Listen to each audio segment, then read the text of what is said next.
Hello दोस्तों, कैसे हैं आप सब। तो चलिए आज की कहानी स्टार्ट करते हैं।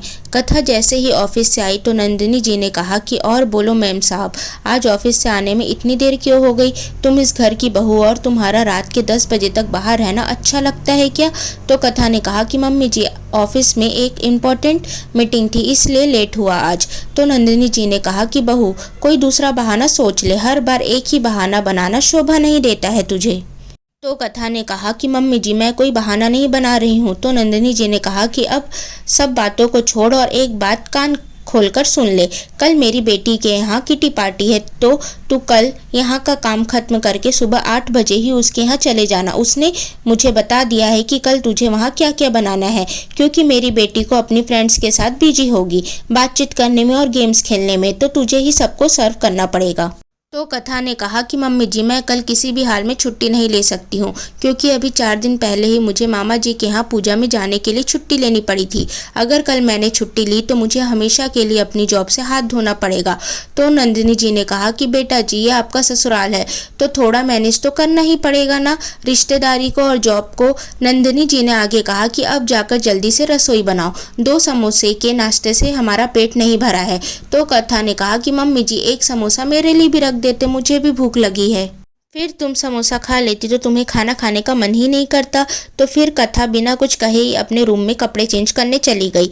पीछे से नंदिनी जी ने कहा कि अब कपड़े चेंज करने में ज़्यादा टाइम मत लगाना, जल्दी आकर खाना बनाओ, नाश्ता किए बहुत टाइम हो गया, अब भूख लगने लगी है मुझे और तेरे पापा जी को। कथा रूम में जाकर लेट गई और सोचने लगी कि क्या मैं ही घर और ऑफिस दोनों संभालूं। अगर मैं रोहित को कुछ बोलती हूँ तो वो सीधा यही बोलता है कि ये तुम्हारे और मम्मी का मैटर है, इसमें मैं कुछ भी नहीं कर सकता हूँ।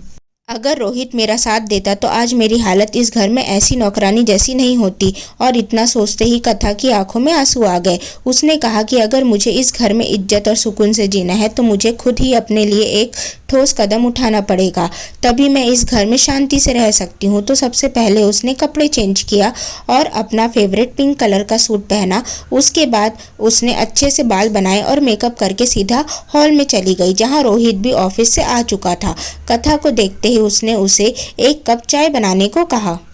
उसने रोहित की बात को अनसुना कर दिया और फिर नंदिनी जी से कहा कि बताइए मम्मी जी, आप क्या बोल रहे थे आप कि कल मुझे छुट्टी लेनी है। तो नंदिनी जी ने कहा कि एक ही बात मैं 10 बार तो नहीं बोलूँगी, मैंने तुझे थोड़ी देर पहले सब चीज़ बता दी थी ना। तो कथा ने कहा कि मैं सोच रही हूँ कि अब मैं हमेशा के लिए जॉब से छुट्टी ले लूँ, क्योंकि ऐसे छुट्टी लेने पर मुझे बॉस की बहुत सारी डांट सुननी पड़ती है जो मुझसे बर्दाश्त नहीं होती। अब मैं हमेशा के लिए छुट्टी लेकर कभी दीदी के यहाँ तो कभी मामा जी के यहाँ या फिर किसी रिश्तेदार के यहाँ काम करने चले जाऊँगी, और अगर रिश्तेदारी में नहीं जाना हुआ तो मैं इस घर पर ही रहकर दिन भर काम करूँगी। तो रोहित ने कहा कि तुम पागल हो गई हो क्या, इस तरह तुम जॉब नहीं छोड़ सकती। तो कथा ने कहा कि अभी तुम्हें बीच में बोलने की कोई ज़रूरत नहीं है, यह मेरा और मम्मी जी का मैटर है। तुम ही ने कहा था ना कि तुम हम दोनों के बीच में कभी नहीं बोलोगे, हम दोनों को ही अपना मैटर सुलझाना है, तो अभी तुम शांति से रहो। कथा का ऐसा जवाब सुनकर रोहित एकदम से ही शांत हो गया। और फिर नंदिनी जी ने कहा कि बहू, यह तू क्या कह रही है, तू अपनी जॉब ऐसे थोड़े ना छोड़ सकती है, तेरे ऐसे जॉब छोड़ने से सारा भार मेरे बेटे पर ही आ जाएगा। तो कथा ने कहा कि उससे मुझे क्या, मैं थोड़े ना सब चीज़ों का ठेका लेकर बैठी हूँ कि जॉब भी मैं ही करूँ, जॉब से आने के बाद घर का भी काम करूँ और रिश्तेदारों के यहाँ जाकर भी काम करूँ। अब मुझसे यह सब हैंडल नहीं होता, इसलिए मैंने जॉब छोड़ने का फैसला ले लिया है। तो फिर नंदिनी जी ने कहा कि तुम दोनों ने ही तो मिलकर इतना बड़ा घर लिया है, तो इस घर का लोन और कार का लोन की EMI भी तो तुम दोनों की सैलरी से ही कटती है। तो कथा ने कहा कि अब दोनों लोन की EMI सिर्फ रोहित की सैलरी से ही जाएगी, क्योंकि अब तो मैं जॉब करने वाली नहीं हूँ। जॉब करने के बाद भी और इस घर में पूरी तरह से सहयोग देने के बाद भी मेरी इस घर में हैसियत एक नौकरानी से ज़्यादा और कुछ भी नहीं है। तो नंदिनी जी ने मन ही मन सोचा कि अगर बहू ने जॉब छोड़ दिया तो रोहित पर पूरा भार आ जाएगा और रोहित कर्जा भरेगा या घर खर्च चलाएगा या फिर हमें घुमाएगा।